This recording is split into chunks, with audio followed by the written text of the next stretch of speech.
తెలుగు రాష్ట్రాలపై భానుడు ప్రతాపం చూపిస్తున్నాడు. ఈ ఏడాది 100 ఏళ్లలో ఎన్నడూ లేని ఉష్ణోగ్రతలు నమోదవుతాయని సీనియర్ మెట్రాలజీ ప్రొఫెసర్ రామకృష్ణ తెలిపారు.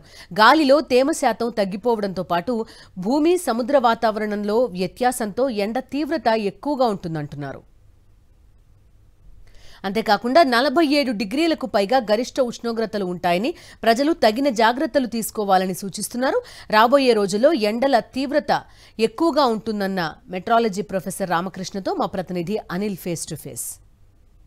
తెలుగు రాష్ట్రాల్లో ఎండలు మండిపోతున్నాయి. ఇప్పటికే పగటి ఉష్ణోగ్రతలు క్రమంగా పెరుగుతున్నటువంటి పరిస్థితి ఉంది. సాధారణం కంటే అత్యధిక ఉష్ణోగ్రతలు నమోదవుతున్నాయి.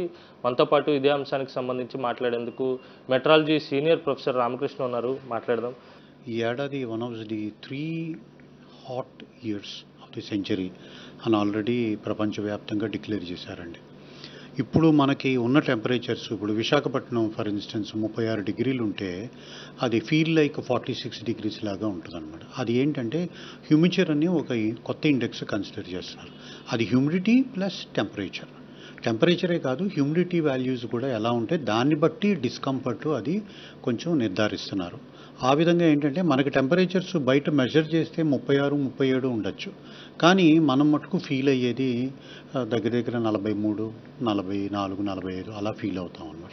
న్యాచురల్ డ్రైవర్స్ ఏంటంటే ఇండో పసిఫిక్ వాతావరణంలో కలుగుతున్న మార్పులు మన ఇండియా అంటే భారతదేశం మీద ఉన్న వెదర్ని కూడా శాసించే స్థితికి వెళ్ళినాయి. ఆ తర్వాత టెంపరేచరు ఓవర్ ది ఓషన్స్ అంటే సముద్ర వాతావరణం కొంచెం ఎక్కువగా నమోదవడం మూలాన అంటే టెంపరేచర్స్ ఆ వ్యత్యాసం మూలాన కూడా అందుకే చెప్పాను ఇందాక, ఈ రెండిటి వ్యత్యాసం తగ్గిపోవడం మూలాన అక్కడున్న చల్లగాలులు ఇక్కడికి రావడం లేదు అంత ఇదివరకులాగా. ఇప్పుడు మనం ఉత్తరాంధ్ర వచ్చేసరికి ఈ సముద్ర వాతావరణం శాసించబట్టే కొంచెం అక్కడ కూడా టెంపరేచర్స్ పెరుగుతున్నాయి. చాలా వరకు ఈ ఏడాది నా అంచనాల ప్రకారం 47 డిగ్రీలు చవి చూస్తాయి. అంటే ఆంధ్రప్రదేశ్లో ఉన్న చాలా వరకు పట్టణాలు, నగరాలు. తర్వాత ఇంకొకటి ఏంటంటే హీట్ వేవ్స్ ఇప్పుడప్పుడే వచ్చే అవకాశాలు లేవు, ఏప్రిల్లో వస్తాయి. ఇంకా టెంపరేచర్స్ అంటారా మ్యాక్సిమం ఎప్పుడు మనకి మేలోనే ఉంటాయి టెంపరేచర్స్. మే చివరాంతరానికి తర్వాత జూన్ ఫస్ట్ వీక్ కూడాను.